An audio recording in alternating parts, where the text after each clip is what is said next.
Let's welcome to the program again the academic, author and Iranian-Australian Dr Saba Vasefi. Thanks for joining us again, Saba. Tragic consequences unfolding in your home country. A lot of confusion and doubt as to how many people have been killed. What's the latest you're hearing from family and friends in Iran? Last night, I spoke with a guy, the family. They said they have been forced to pay in order to receive the lifeless body of their loved one. And then they said, we don't have that amount of money to pay. And he told me, the officer laughed at me and said, if you don't have money to buy the corpse, don't worry, perhaps in another world you can see your son.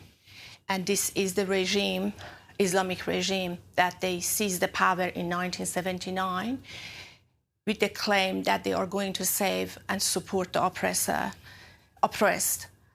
And however, as you can see how they are brutalizing people. And in my view, even it's more than crimes against humanity, it constitutes genocide because systematically and deliberately they are annihilating people based on their views and belief because they refuse to capitulate to religious fascism. Trying to extort money out of people to get the corpses of their family members back.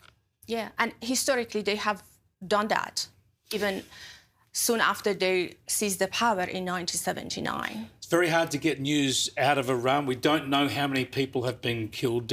In your assessment, are the protests still happening or has the regime quelled them for now? There are a few protests on the ground. It has been reported. But I think we need to, because there are a war of narratives. Yeah. And the regime is using all those opportunities, including Western platforms, Western news outlets. For example, while they crack down the protests on the street and then they paralyze all the channels of communication. CNN interviewed with some of the agents of the regime from inside Iran to disseminate their propaganda. Or The Guardian, twice, not only once, twice, one during the anniversary of extrajudicial killing of Mahsa Jina Amini, and then again, in the earliest stage of protest, they gave a column to Iran foreign minister to write a column and treating a state actor responsible for crimes against humanity as a legitimate expert and allowing to traffic propaganda is another issue. Now, no one should be surprised about the evils of this regime if they've followed over the recent decades. Australians should be reminded that we know Iran actually organised the firebombing of the Adass synagogue in Melbourne last year. That's why the Iranian ambassador has been expelled from Australia. You, of course, have to have security and fear for your own safety in Australia as someone who speaks out against the Iranian regime. So let me finish with the big question. Do you believe that this movement, this people's revolution, if you want to call it that, has the potential to overturn the regime this time? We've seen such risings quashed in the past. Do you believe American intervention could help this or could make matters worse? Not only American intervention, we need global, free world intervention, humanitarian intervention.